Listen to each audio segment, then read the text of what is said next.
And we are live. You already know who it is. My name is Mike Kyle, aka the Fantasy Vulture. I have over a decade worth of fantasy football experience and have continuously competed for fantasy championships over the course of the past 6 seasons. Last time I get 7 in 2020. But enough of me.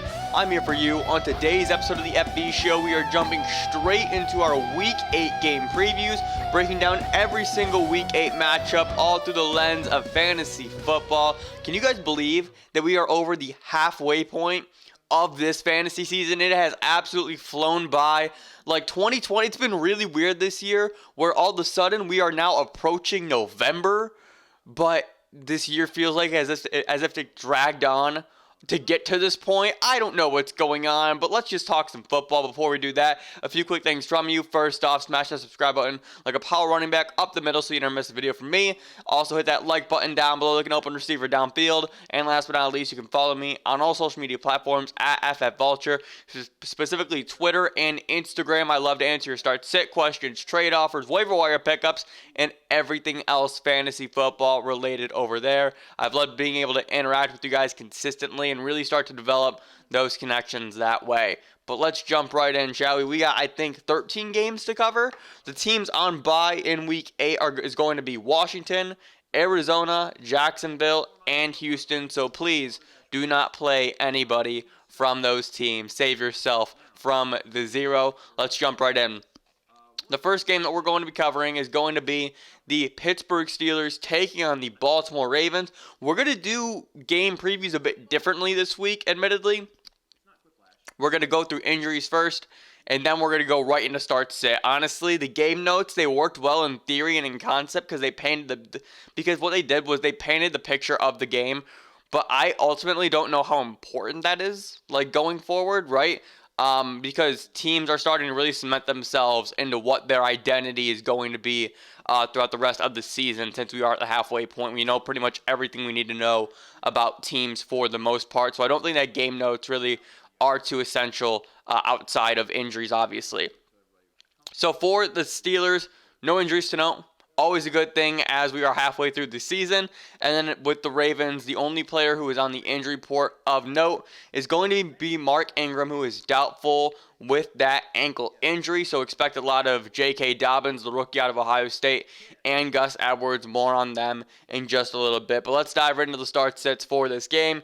For Pittsburgh, the only players I am playing with confidence are going to be James Conner and Deontay Johnson. James Conner should be in your lineup every single week. Yes, this is a very good Baltimore defense, and this is going to be a defensive-based game for both sides. But I know what I'm getting with James Conner every single week. And then with Deontay Johnson, it's kind of along the same thing. Yes, he's been battling some injuries. He should be good to go this week. He's not on the injury report at all. He kind of tweaked his ankle a little bit towards the end of last week's game, but he said he's good to go. And the reason why I'm confident playing Deontay Johnson over guys like Juju and Chase Claypool is because Deontay has always been the focal point of this offense when he is on the field. You guys have probably heard the numbers by now. He's getting a 30% target share, which is just absolutely through the roof for an NFL receiver, right? Like, that's DeAndre Hopkins levels numbers for Deontay Johnson. And with that, you can't pull him from your lineup even against a tough matchup versus the Ravens. I am not confident in Juju, Chase Claypool, or Ben Roethlisberger, though, all things considered. So let's talk about this just a little bit. Number one, last week Juju did have a good game, but I don't know how consistently viable that's going to be, right? We're getting to the point this season where you need to put up a lineup with confidence, right? You can't be on the fringe, being hesitant as to who you're going to start, who you're going to sit. No. We need wins now. We are at the point where wins matter now more than ever, trying to navigate injuries and bye weeks and anything else thrown our way this season. And I can't start Juju Smith-Schuster with confidence in this matchup versus Baltimore. And the reason why I'm going away from Chase Claypool is because the same reason I've been going away from Chase Claypool pretty much all season long. The volume just isn't there. Yes, he's getting goal line rush attempts, which is something very unique to him.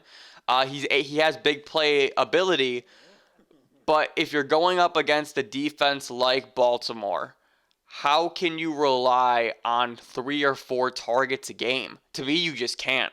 and that's not a risk I'm willing to take with my starting lineup in Week 8 when I know that I need a win. If you're 6-1, 7-0, 5-2, maybe even, fine. I get it. I get it a little bit more then, but for the most part, everybody's kind of around that range of 3-4 or 4-3. And you need to snag a win. And for that reason, I'm not going to play Chase Claypool and roll those dice that way. And obviously, if I'm down on 2 Pittsburgh wide receivers and I'm only up on 1, that makes Big Ben a tough start as well.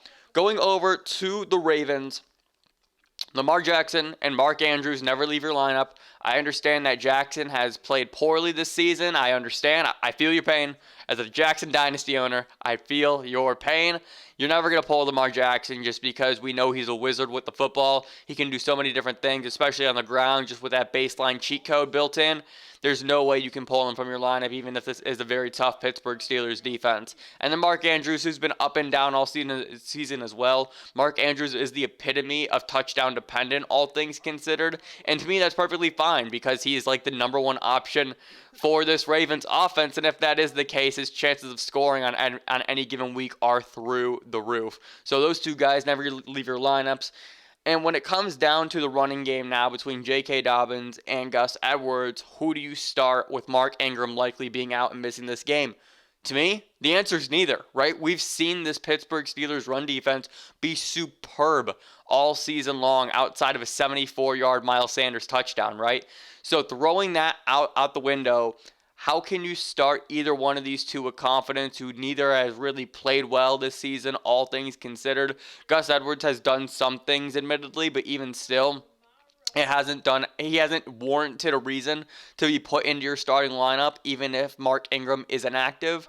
And then J.K. Dobbins, we would love to see the rookie take over this backfield, but they're just so committed to the running back by committee. I don't know how Dobbins can assert himself in this game versus that Pittsburgh Steelers run defense.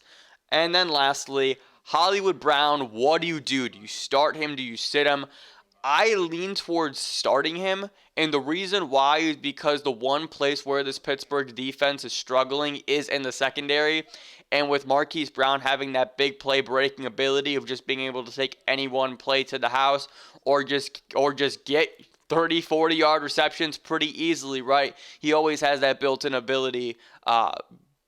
He always has that ability built in to his weekly range of outcomes. So for that reason, I'm okay with playing him if you have to, right? Again, we have people on bye weeks, we got injuries. Everybody is dealing with something. So if you got to start Marquise Brown, you can do much worse than him. But I think that's going to do it for this game. Let's move on to the next matchup, and that is going to be the New England Patriots taking on the Buffalo Bills. And what a game this is. The Patriots, I believe, are now 2-4, if my memory serves correctly, off the top of my dome. And the Buffalo Bills are currently surging in the AFC East. But we got some injuries to talk about for this game. N'Keal Harry is out for the Patriots with a concussion. Julian Edelman is out with a knee injury. It looks like he's going to miss multiple weeks with that knee injury as well. But you were never really playing him anyway. More on that in just a little bit. And then Damian Harris is questionable with an ankle injury. On the other side of the ball in the Buffalo Bills, there are no injuries to note. Again, we have now gone through 4 teams, and 2 of them are injury-free. Let's hope that trend continues throughout the rest of the season. But moving over to the start sits for this game, for the Patriots, no one. You can't start anybody, especially with, like, we already knew how bad the weapons on the Patriots were. And we already were hesitant starting them to begin with. And now you take away N'Keal Harry, Julian Edelman, and potentially Damian Harris? No thanks. No fucking chance. If I got to pick somebody, it's going to be Damian Harris just because of the rush, just because he's a running back, right? Desperate times, desperate measures type thing. And the one place where this Bills defense is a bit susceptible is to the run.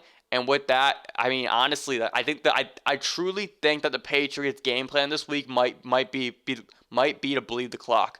Just stall, run the ball, ground and pound, and just kill that clock and really limit the time of possession that Buffalo can have. Because that might be their only chance of winning. You can't play Cam Newton, especially after what he did last week, and now you take away his top 2 receivers, ? Right? Like, nobody here on the Patriots truly is fantasy worthy, fantasy startable. It's just not a good scene, all things considered.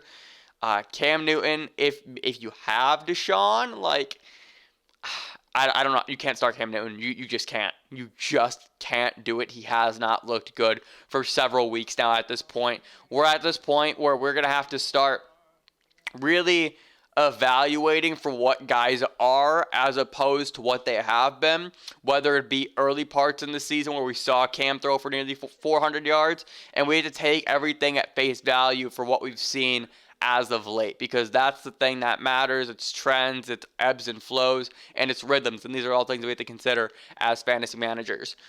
With the Buffalo Bills, though, I'm starting Josh Allen. I'm starting Stephon Diggs. I'm starting Cole Beasley.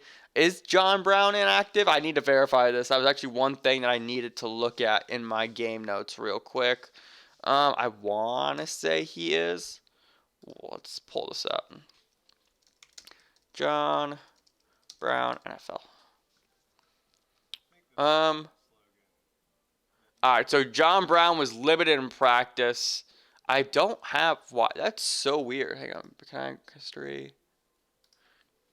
We'll find out. Where was this game at? Did I just miss it? How's everyone doing? Patriots. All right, so John Brown was not listed on this week's injury report, which means he should be good to go for your fantasy lineup, especially with this New England Patriots defense being a shell of itself of what it used to be.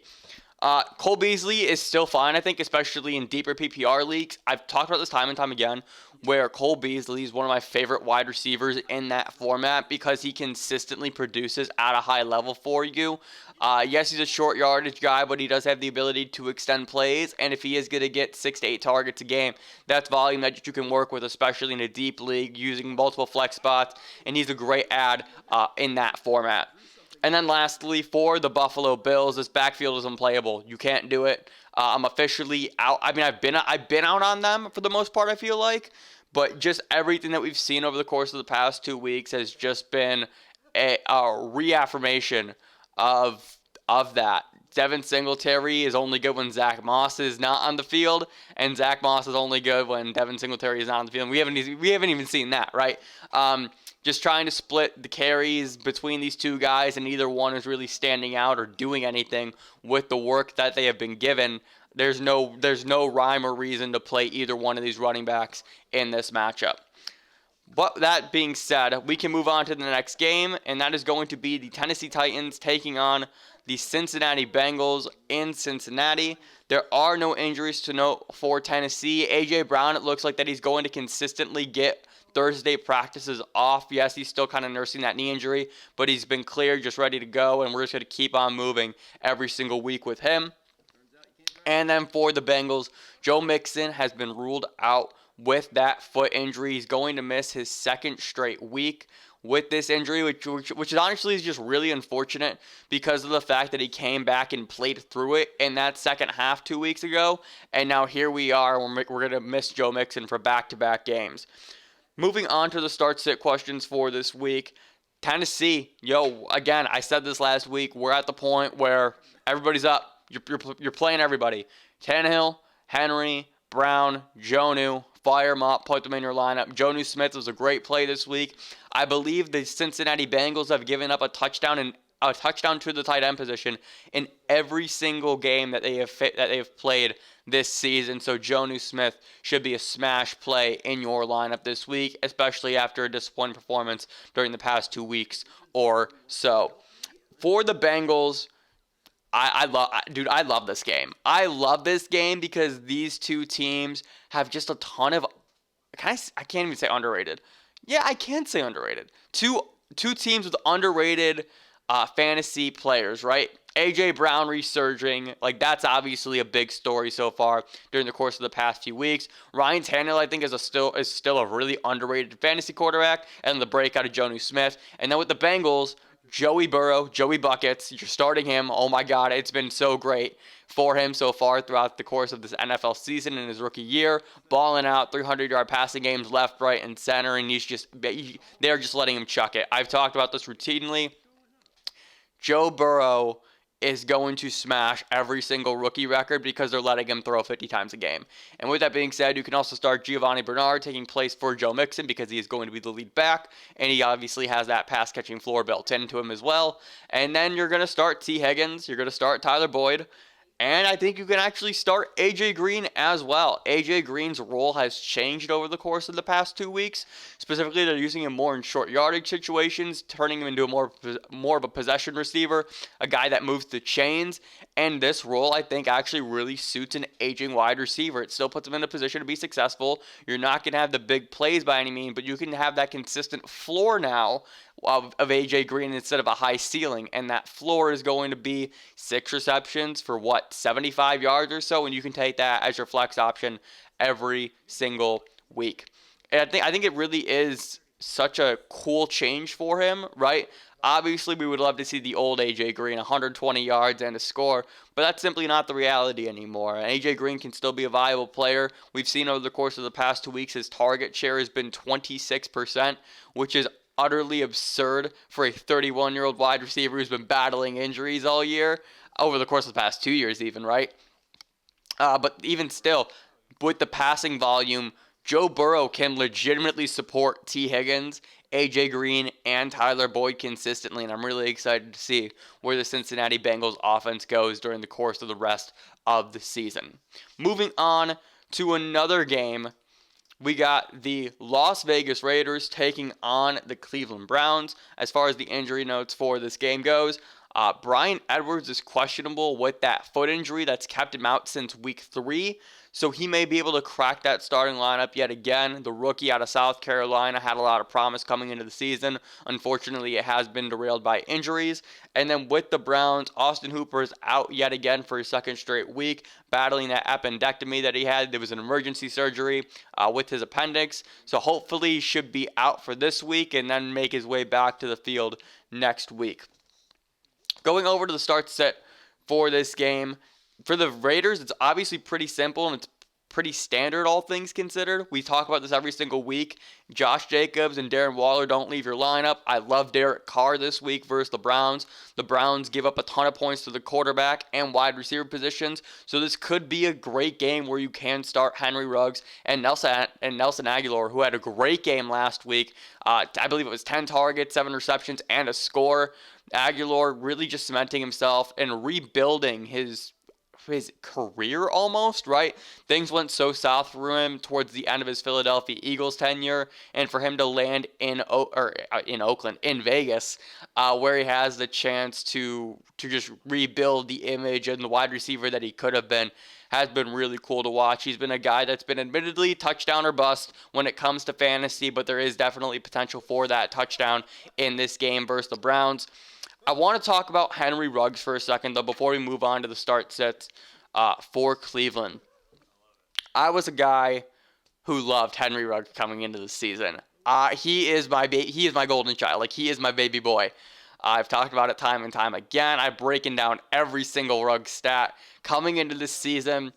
But honestly, the things that I've seen from Henry Ruggs have been both really great and really concerning at the same time, and I'm currently at the point where I don't know how to feel about it, and I want to talk specifically about his usage. And I guess the way that I'm framing this is more so in context of dynasty than anything else. He's still a fine player to roster, for redraft and for dynasty, obviously. But I want to just talk about his outlook and how things are different than what I expected him to be, right? So we went into this offseason where Henry Ruggs was the first wide receiver taken off the board in the NFL draft to the Raiders. And the expectation from Ruggs, obviously speed guy, he's a guy that's going to take the top off the defense. But I knew that Ruggs could do so much more. And it sounded like the Raiders did too. There was a lot of talk about him starting off the season in the slot, which I absolutely love, because if you don't know, Henry Ruggs scored 25% of his touchdowns in college coming from the slot. You look at his highlights and some of the big plays that he's made, it was all from the slot. And that had me really excited and intrigued for him, especially because they drafted Bryan Edwards out of South Carolina, this big body receiver that can play on the outside. But what we've seen so far from Ruggs is he has been solely used as a deep ball guy, and yes, he leads the league in yards per catch with 24 and a half, beating DK Metcalf in that metric by 3 yards, but the volume isn't there. And that's really concerning because you don't know when you can play Henry Ruggs or not. He is the one-touch king. Any single play can be taken to the house, which is one of the reasons why I love him. But if that is the basis that we're going off of, what makes him any different than Mecole Hardman at this point, right? I'm super concerned in that way. I personally expected him to be used all over the field as that deep ball guy, as a guy out of the slot, a guy who is going to get manufactured touches. And we've only seen one of the 3 things happen. Obviously, it's year 1. We're 8 games into his career, and he's only played in half of them due to that hamstring injury. But I would like to see more from Ruggs going forward. And just honestly, the big thing is that he's only getting about 3 targets a game.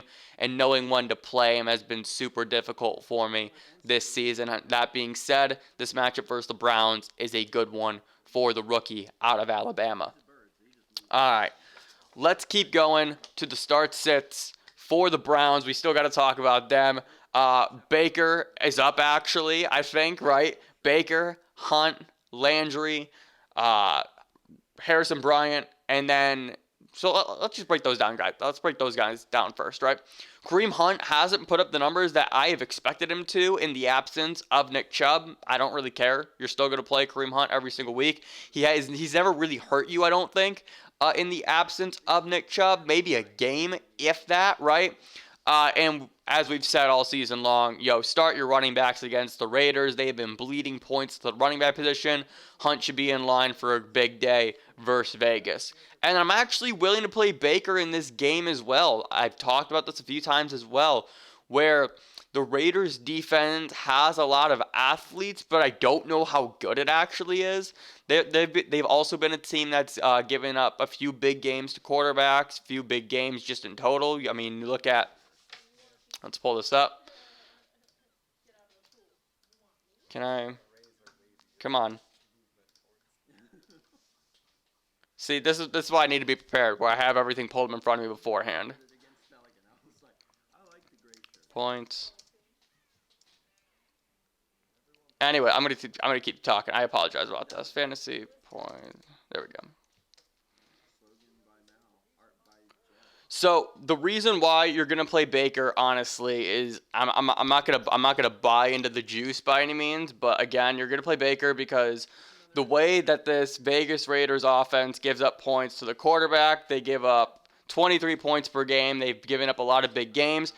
And just when Baker gets into a rhythm, good things happen. And I think he's going to be able to transfer the rhythm that we saw last week versus Cincinnati into this week versus Vegas. If you guys remember last week, he started off over 5 with an interception and then rallied with 22 straight completions. It was really, really impressive by him. And this Vegas Raiders defense is not too hot either. Also, would shock you if I told you that the Raiders give up 26 points per game to the wide receiver position, right? Like, this is just a team that is going to win based off of offense. And that by this team, I mean the Raiders. Luckily, they have pieces in place where they can drop 25, 30 points a game, right? But at the same time, this defense definitely has a lot of holes in it, which is why I'm fine playing Jarvis Landry and Rashard Higgins specifically over Donovan Peoples-Jones, the rookie out of Michigan. The reason why I'm going to play Higgins is simply because I've seen Higgins play multiple times. I think I talked about this during my week 7 recap. Whenever Higgins is on the field, Higgins does good things, and for whatever reason, he's never solidified his role. But every single time he gets game action, he does great things.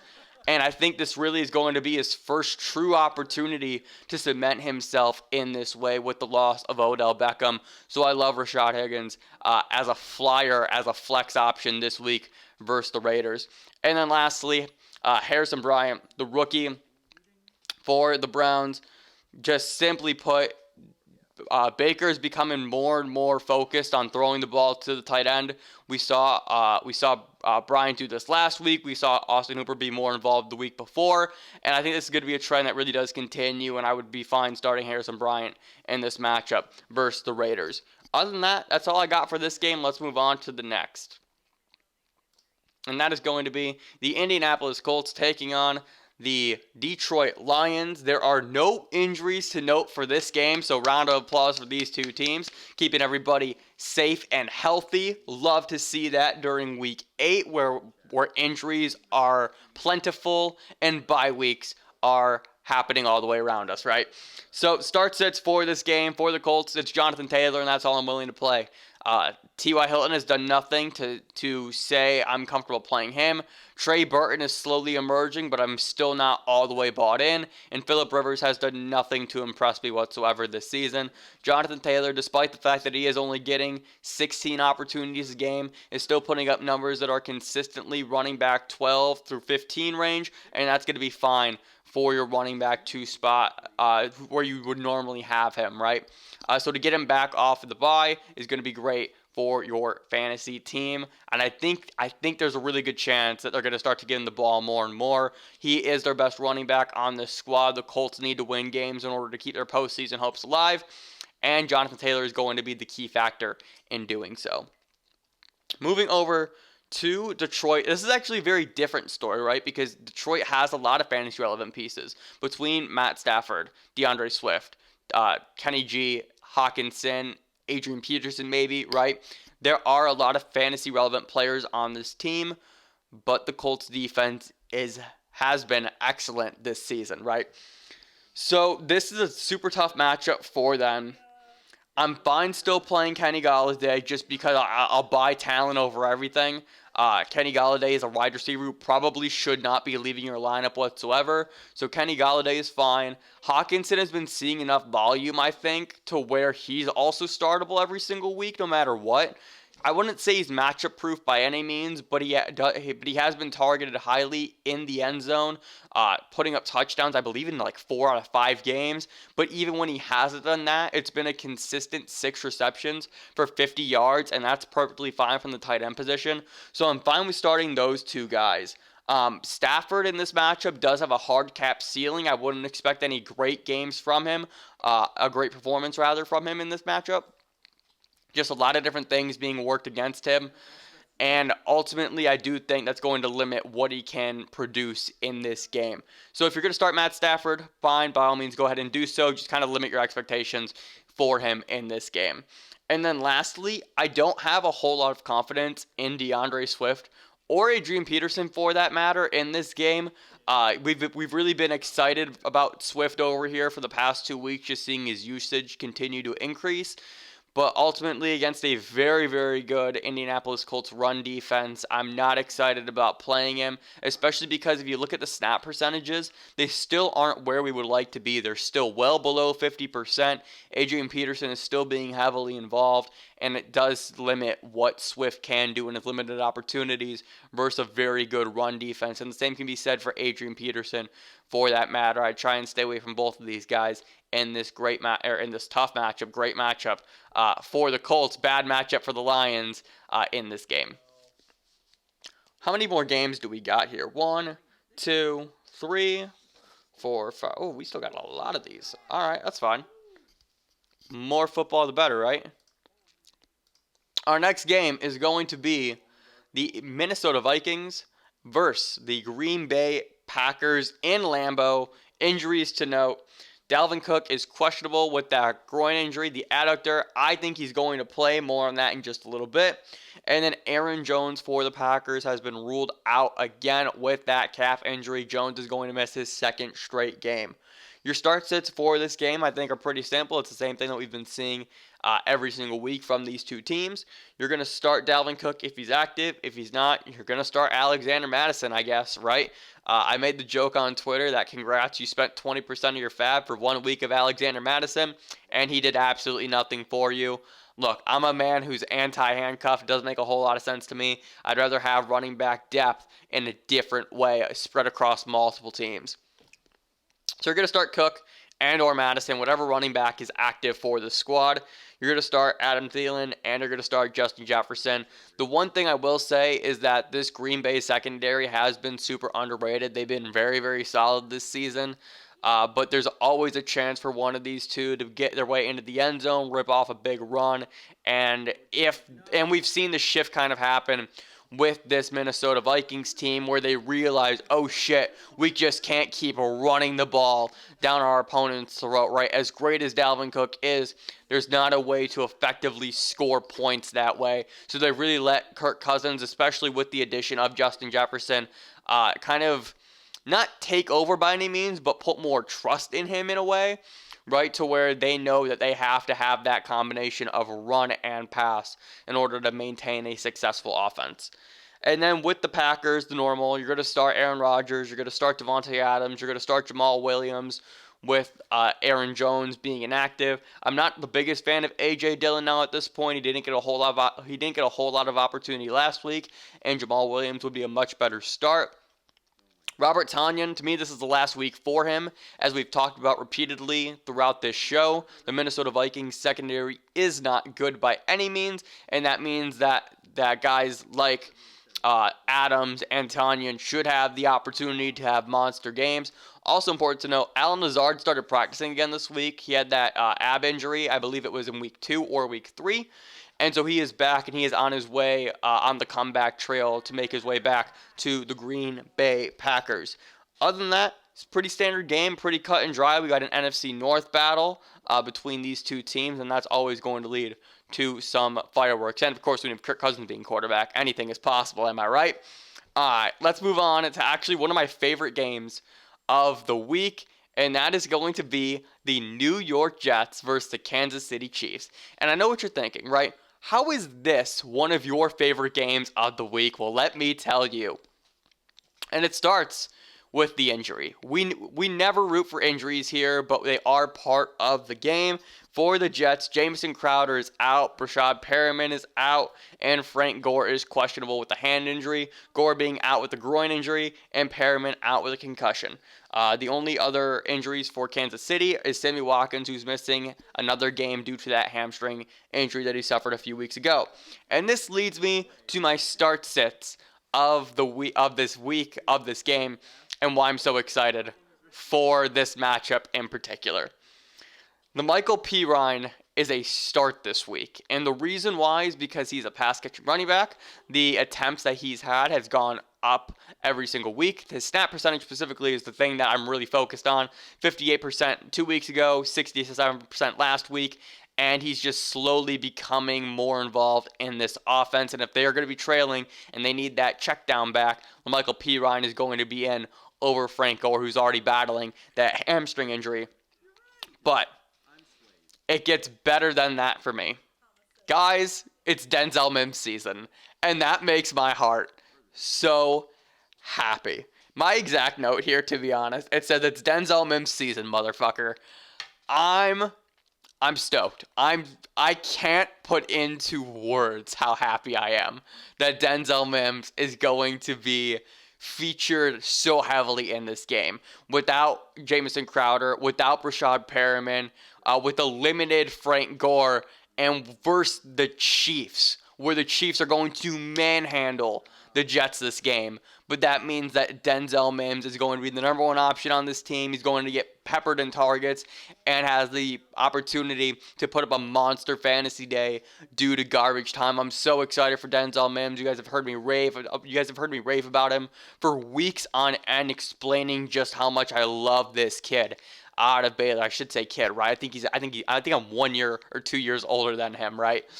I'm ready. I'm so ready for the takeover we saw last week. He led the team in targets, led the team in receptions, led the team in receiving. and I can't wait to see what he does as he gets more acclimated with the NFL. And what a better way to do it than against the Kansas City Chiefs.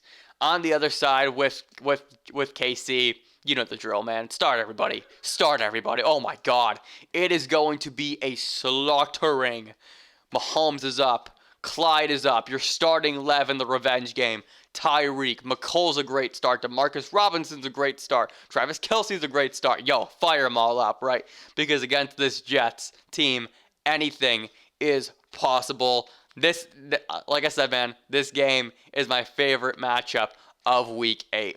Moving over to the next game, let's talk about the LA Rams taking on the Miami Dolphins in a game that is Tua Tagovailoa's first career NFL start. The Dolphins are moving away from Ryan Fitzpatrick, despite the fact that he's been winning the ball games, and they're going to go with the rookie. And I don't think I actually talked about this, because I've said this a few times. The way my content schedule works doesn't allow me to talk about breaking news in video form, so I mainly tweet everything out instead, which is why I love that platform. And again, follow me on Twitter at FFVulture. I think the reason why they made this move, and honestly, it was a bit uncomfortable when they made the announcement. The Dolphins were on bye last week, so it's been about 2 weeks since this news broke, but I still want to give my thoughts real quick. It was a bit uncomfortable because, admittedly, Fitzpatrick has been playing really well, winning the ball games, and there wasn't necessarily a need for them to make this move to the rookie, right? Fitzpatrick described the move as heartbreaking for him. But the reason why I think they did it, number one, if Tua is healthy, Tua should be good. Emphasis on the should be, right? This is all theory. This is all theory-based, theory crafting, thinking in terms of what the Dolphins expect for Tua and what we all project for Tua, for that matter. But I also think that with Ryan Fitzpatrick, we've always kind of seen this, right? He has a series of games that are really good, and then the wheels start to fall off. And I think that's what the Dolphins were trying to avoid. We've talked about this a lot this week, actually, with the Tampa Bay Rays pulling Blake Snell out of the World Series game after dealing for 6 innings, right? And that's a move where I hate, because you have to win that game to survive and win a fucking World Series. So why would you pull your best pitcher, right? The difference is Ryan Fitzpatrick is not your best pitcher, right? There is not a reason to necessarily leave him in, and you never know when the wheels are going to come off. So in that instance, I'm fine with getting him out while you can and getting ahead of the car breaking down. So I'm totally cool with this move with going to Tua. Hopefully he plays well. But what a game to have your first NFL start facing Jalen Ramsey and Aaron Donald. My God. Injuries to note for this game. Tyler Higbee is questionable with a ham injury. Did I say with a ham injury? Oh my God. With a hand injury. And for the Dolphins, there are no injuries to note. Devontae Parker should be ready to go with that groin injury that he was battling before the bye week. Start sits for this game. Darrell Henderson is up. Robert Woods is up. Cooper Kupp. Oh my God. What am I saying? Cooper Kupp is up. I'm done with Tyler Higbee. Higbee hasn't produced in any way, shape, or form since that game versus the Eagles, and I think you can probably find a better option on your waiver wire, whether it be a Harrison Bryant, a TJ Hawkinson, or Rob Gronkowski. That's just 3 off the bat. Maybe Noah Fant still on your waivers. The tight end position, I really think the name of the game for tight end the rest of the season is going to be navigating the waiver wire, because there are no real great consistent options at this point. And if you are able to win that waiver wire game at the tight end position, I think you're going to be able to string it together as we get down the stretch for the fantasy football season. I know Robert Woods and Cooper Kupp have been struggling. Honestly, though, I think they're still putting up good enough numbers to where you can't necessarily move away from them entirely. I know Robert Woods has been pretty touchdown dependent, and Kupp has had a few up and down games. But at the end of the day, with the way that this Rams offense is and the potential that we know that it can be, although it is not the Rams offense from yesteryear, we know that Sean McVay is still the one leading it, and there is always the opportunity for these guys to have great games. The The Dolphins' defense is a lot better than it has been in years past, but I still think that these two guys should be fine for your fantasy lineups this week. If not, that's probably when we'll have to reevaluate and really take a look at the landscape for these two players. But the targets have been there for both of them, and just things haven't really formulated in the way that we have liked them to. With the Dolphins, I think this is a bit of a tricky game, all things considered, right? We don't know what to expect from Tua in this game, in his first start against this defense. With that being said, the only player who I'm confident starting from the Dolphins is going to be Myles Gaskin, just because the volume is there. And hopefully, the message sent to Tua by the coaching staff, and maybe even by Gaskin himself, is, hey, if you need me, check it down, right? Just make the safe throw, make the easy throw, and check down to Gaskin. I think he could be in line for a great game this week versus the Rams. And that being said, I don't really know how you can play Devontae Parker, Preston Williams, Mike Gesicki with confidence in this matchup, just because we expect Tua to be great as far as totality goes in his career, but in his first NFL start, are we going to bank on seeing something Joe Burrow or Justin Herbert-esque from him? I'm going to say no in this matchup versus the Rams. And again, like, this really just comes down to you being smart about your lineup as we're in week 8 and as wins now matter more than ever as we're all trying to fight, scrap, and claw our way into our league's playoffs. Let's go to the next game, and that is going to be the Denver Broncos at home facing the Los Angeles Chargers. For the Chargers, the only injury to note is that Austin Eckler is still going to be missing with that hamstring injury. It appears that he's going to be back later than sooner. Hopefully that means that we're going to get him back in time for our fantasy playoffs, or even a few weeks before then. I would love to see him return by week 12 or so and just have that level of talent injected into our fantasy lineups. For Denver, Tim Patrick is questionable with the hamstring injury, and Philip Lindsay is questionable with the concussion. There is some breaking news for this game, though, and that was the Denver Broncos had a positive COVID test happen Friday morning, and we don't know what the situation is going to be like for this game. They are doing contact tracing, and we don't have full updates or anything like that as of now. By the time I'm recording this, we're probably going to get an update around 9 a.m. on Saturday. It is currently 10:30 p.m. on Friday as this video is being recorded. So with that being said, move these players to your flex lineups, or to your flex spots rather, so that way you have enough pivots in order to make the proper adjustments if we need to during Sunday. So your start sits for this game, now let's approach it as if this game is being played. You're going to play Justin Herbert. You're going to play Keenan Allen, Hunter Henry, and Mike Williams. Yo, stay in the flames. This offense is moving. This offense is putting up points, and you can't go away from that. I understand that Denver's defense has been great so far this season, but I'm willing to stay in the flames with this Chargers offense because, yo, it has been so damn impressive from the rookie, Justin Herbert, who is lighting the NFL on fire in a way that I don't think any of us really expected him to, regardless of how we felt about him coming out of the draft.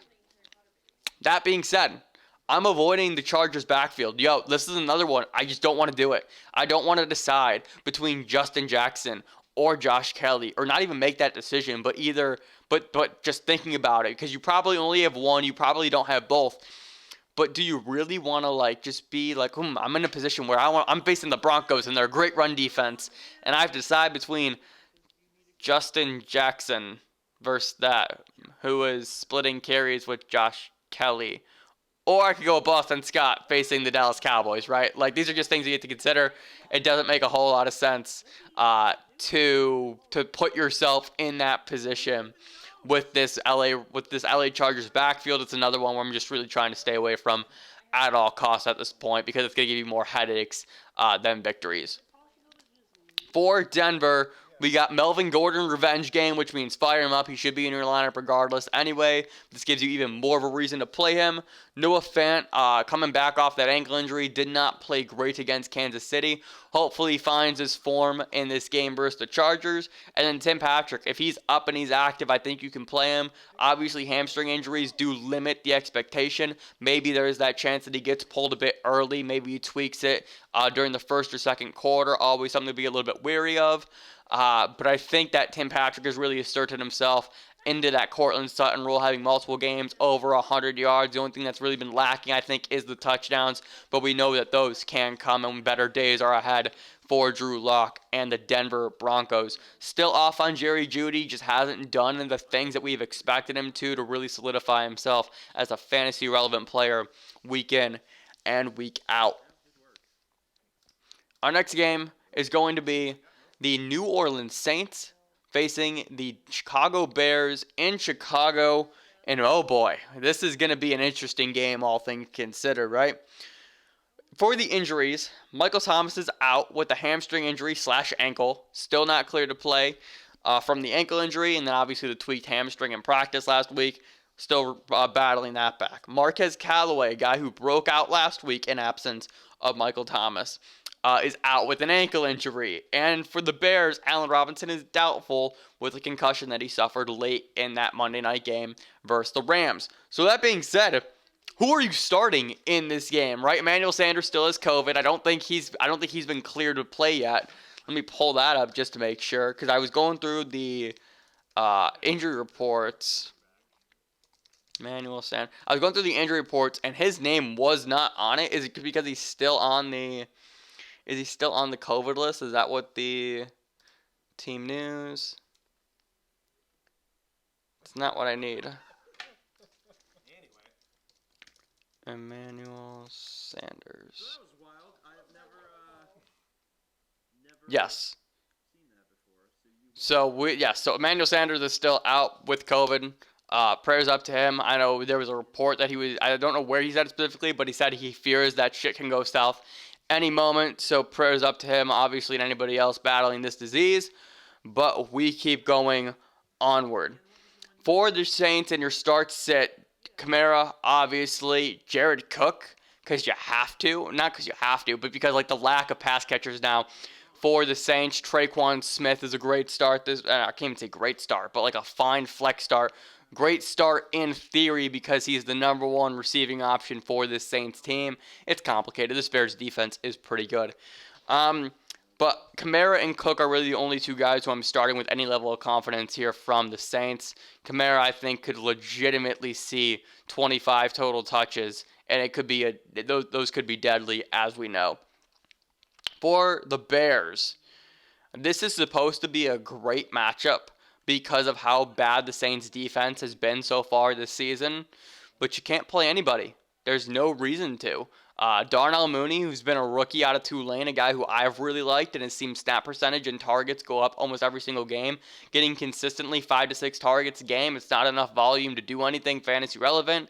Obviously, with the way that Nick Foles has been playing quarterback for this team, it doesn't give you any level of excitement or intrigue. And even David Montgomery, a guy who continuously gets the volume that we love to see from running backs, he hasn't been able to put it together, and there's no reason that you should start him in this game if you have a better option. Again, the matchup is great on paper, but Montgomery hasn't come through in a way that makes it worth it to put him into your starting lineup.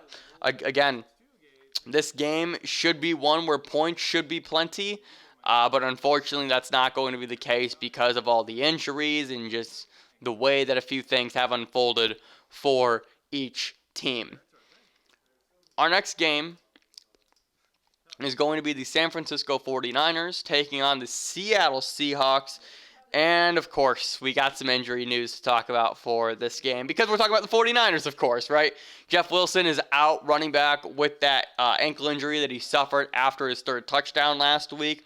Really unfortunate for him because it looked like he had a really great opportunity in front of him to secure some sort of role in this backfield, especially with the injuries that we've been seeing from them. There's a chance that Tevin Coleman returns this week, although I think it's going to happen next week. Coleman was put on IR early in the season, I believe with the knee injury, and he's making his way back. And what a better time to do it with Raheem Mostert on IR, Jerick McKinnon battling some leg injuries, just wear and tear, just guy. The thing with McKinnon, right? You have to remember this: McKinnon was out of football for 2 years, and then was thrown back in to this 49ers team, played well, but that's got to be super draining. And that's one of the things that Kyle Shanahan was saying, was that he just has to get his legs back underneath him, and that's why we didn't see McKinnon last week. We would have loved to know that, Shanahan, so we didn't put him into our lineups, but you decided to pull some Shanahanigans, but I get it, I do. And then Deebo Samuel is going to be out for the 49ers with that hamstring injury, likely that he misses next week versus Green Bay as well. For Seattle, this is where things get a bit complicated. Chris Carson is questionable with the foot injury. Carlos Hyde is questionable with the hamstring injury. And Travis Homer is questionable with a knee injury. All these guys have been labeled as game time decisions by Pete Carroll, and that can go one of 40 different ways. The one thing I'm going to say, we can transition this into start sit. If Chris, God, what is the analysis here? Like, if Carson is active, do you play him even though he's battling another foot sprain? He suffered that a few weeks ago as well. It's a different injury on a different foot, I believe, but we know that he's battled and pushed through that before. Carlos Hyde, what does he give you? We've seen him be a RB2 before last year. So there should be room for him to be productive, especially in this offense. Travis Homer, who knows? He's a dart throw. And then DJ Dallas, what do you do with the rookie out of Miami, a guy who I loved coming out of college? But he's had such limited NFL experience as well. And in a game like this versus the 49ers, are we sure that we can start him in our lineups? I don't know what to make of this Seattle backfield, and so my honest answer is that I'm going to try and pivot away from them just because of all the uncertainty. And one of the main themes that I've been saying throughout this Week 8 preview is, you need to put out a lineup with confidence. You need to get a win this week, right? You can't be getting cute. You can't be getting too fancy. You can't be throwing a dart throw like this in a matchup that you need to win. So I'm going to try and stay away from the Seattle running backs if all possible.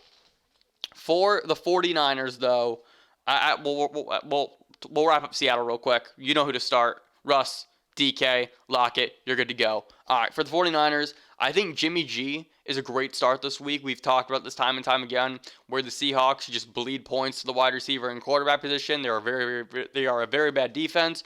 Jamal Adams is on his way back, but I don't think it's going to be this week. And that means that Jimmy G should be in line for a pretty big game. I love Brandon Ayuk and George Kittle in this matchup as well for those same reasons. And then whoever's playing running back, I think you start for the 49ers as well. This is actually one of the few running back by committees where I'm fine playing anybody because we know that this team is run-centric and they're going to give guys opportunity. So whether it is Tevin Coleman, whether it is Jerick McKinnon, whether it is JaMychal Hasty, a guy who's been getting a lot of buzz, right? Whoever is a running back for the 49ers, there's a pretty good chance that they're going to get some level of opportunity. And with the way that this team runs the ball, anything can happen, especially in a game versus a bad Seattle defense. I think it's possible that Hasty has a good game if Tevin Coleman returns. It's possible he plays well as well. And then, of course, Jerick McKinnon, hopefully we see him return to the field, but I want to limit my expectations with him. I'm way more likely to play Hasty than I am to play McKinnon in this matchup. Up next, we are down to two more matchups, and we're going to kick off one of two with the Dallas Cowboys taking on the Philadelphia Eagles. And what a disgusting Sunday night game this is going to be. I'm not looking forward to this game whatsoever. Andy Dalton is doubtful for this game with that brutal concussion that he suffered last week versus Washington for the Cowboys. And then injuries for the Eagles include Miles Sanders, who is out with that knee injury, and Alshon Jeffrey, who is battling now a calf injury after making his way back from recovering from that foot surgery. He now has another injury because, of course he does, because his name is Alshon fucking Jeffrey.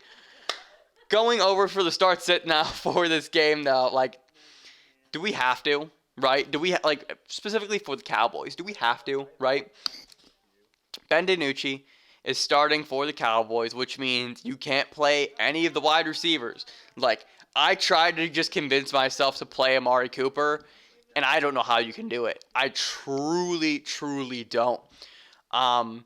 Trying to limit risk and scenarios for this game is going to be the name of it.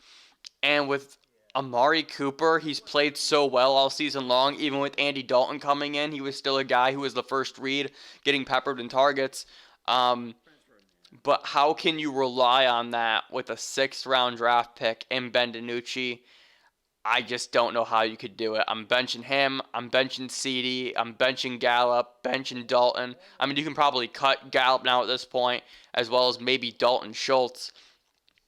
But it's going to be a rough sledding for the Dallas Cowboys. Zeke is the only one who I'm confident in starting, and that's just because he's fucking Zeke Elliott, right? I know the struggles have been there for him this season. The fumbling is obnoxious at this point. But I do think he should be able to turn it around, because in a game like this, when you're starting Ben DiNucci, you're going to run the ball down the Eagles' throat and really just try and kill that time of possession and win that game. With the Eagles on the, like, inversely even, right? You're starting everybody. Yo, Carson Wentz, stay in the flames, start him, continue to do it. He's been great. He's been great after week 2. He has to be in your lineup. Boston Scott, excellent matchup versus the Cowboys. You're going to start him. Jalen Reagor is back off IR. I think he's going to play in this game. You can start him. You can start Travis Fulgham. You can start Richard Rodgers. I mean, yo, this is just where we're at. Start everybody against the Dallas Cowboys. We've been preaching this shit for 8 fucking weeks. Just do it. Please. It's going to be good for you. I promise. Yes, it's the Eagles, so it may not feel great, but I promise you. Start everybody versus the Dallas Cowboys. You can thank me later. Our final game is going to be the Tampa Bay Buccaneers taking on the New York Giants. And there are no injuries for either team. We love to see that in Week 8. And let's just move into the start set, shall we? For Tampa Bay, the return of Antonio Brown is here. And to that, I say start everybody. First off, this Giants defense is not good, so that's already one thing. And then secondly, the way that this Buccaneers offense has been playing as of late, yo, like you have to. You absolutely have to. So you're going to play everybody for Tampa Bay. You're going to play Mike Evans. Is Chris Godwin? Hang on. Actually, now that I say that. Hang on. I'm looking at this right now. Okay, I apologize. I forgot a piece of news. That's on me. I raised my hand.